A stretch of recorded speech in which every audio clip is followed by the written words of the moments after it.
ভারতের আদানি গ্রুপের সঙ্গে বিদ্যুৎ নিয়ে সব চুক্তি বাতিলের নির্দেশনা চেয়ে হাইকোর্টে রিট দায়ের করা হয়েছে।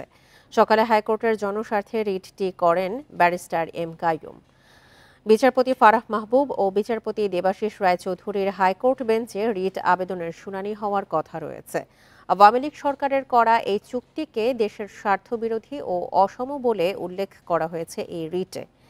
গত ৬ নভেম্বর আদানি গ্রুপের সাথে সব চুক্তি বাতিল চেয়ে সরকারকে লিগ্যাল নোটিশ পাঠানো হয়, কিন্তু কোনো কার্যকর উদ্যোগ দেখতে না পেয়ে আজ রিটটি দায়ের করেন আইনজীবী। ২০১৭ সালে আদানি থেকে বিদ্যুৎ কিনতে ২৫ বছর মেয়াদী চুক্তি করে সরকার।